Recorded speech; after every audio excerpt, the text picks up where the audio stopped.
I know you'll hate me when you hear this, but I cheated on my husband, not because I stopped loving him, but because I stopped loving myself. My name is Emma. I'm 32 years old. I've been married for 6 years. My husband, Daniel, is kind, gentle, a man everyone says I'm lucky to have. And they're right. I am lucky. But sometimes luck feels like a cage. Our marriage was quiet, peaceful, predictable. Every morning, Daniel made me coffee before work. Every evening, we watched TV, ate dinner, talked a little, and went to bed. We never fought. We never shouted. We just existed. I used to believe that love means peace, but I learned that sometimes peace means silence. Silence between two people who stop being curious about each other.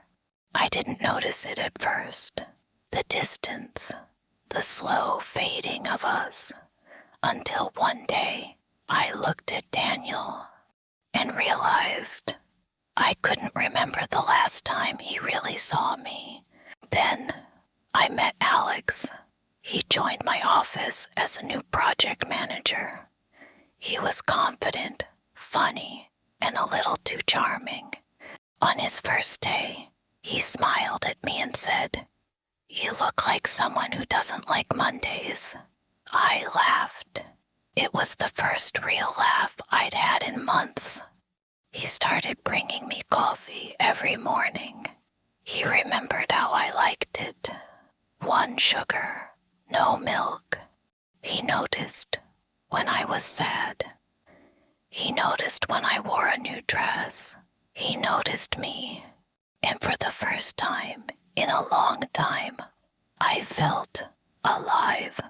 Then I stopped telling Daniel where I was going after work. I told myself it was nothing, that it was harmless.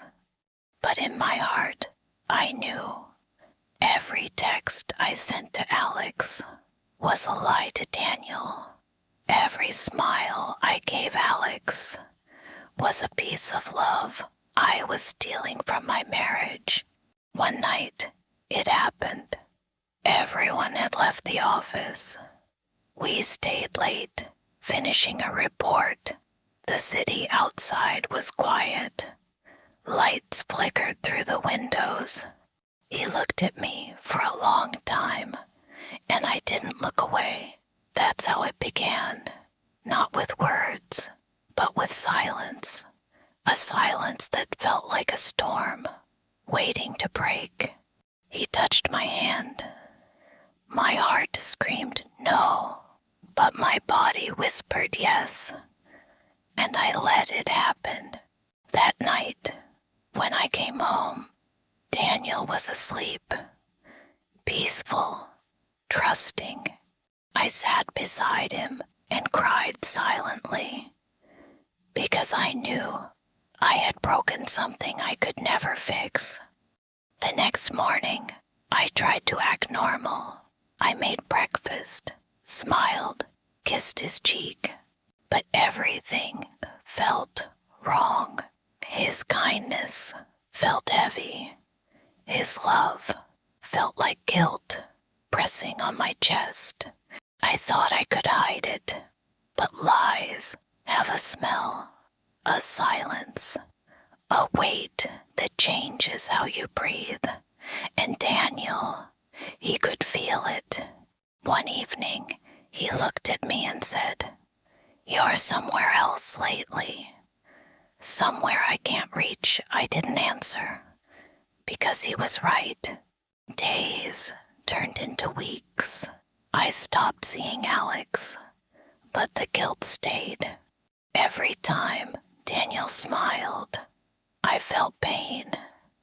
Every time he said, "I love you," I wanted to disappear. I couldn't sleep. I couldn't eat. Guilt is heavy. It lives in your bones. It whispers in every quiet moment. And one night, I couldn't take it anymore.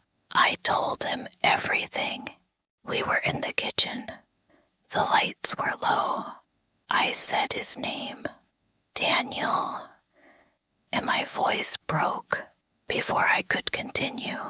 He looked at me, calm, confused. I said the words I never thought I would say. I cheated on you. For a moment, time stopped. He didn't shout. He didn't cry. He just looked at me and whispered, "Why?" I had no answer because I didn't even know myself. He left the next morning. No drama, no anger, just silence.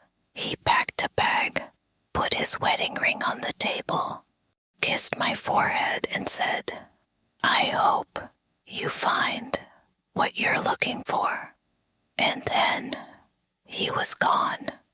The apartment felt colder, the air heavier, and I finally understood.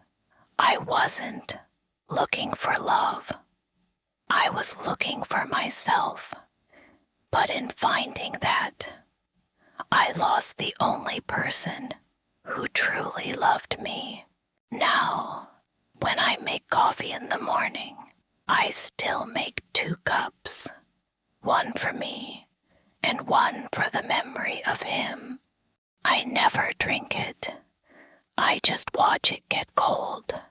It reminds me of what I destroyed, of how easy it is to lose everything when you stop being honest with yourself. So if you love someone, talk, listen. Don't let silence kill your love, because sometimes love doesn't end with a fight. It ends with a whisper. This was Emma's story. What about you? Do you believe love can survive betrayal? Tell me your thoughts in the comments. And if you want to learn English through real stories, subscribe and listen again, because every emotion teaches a new word.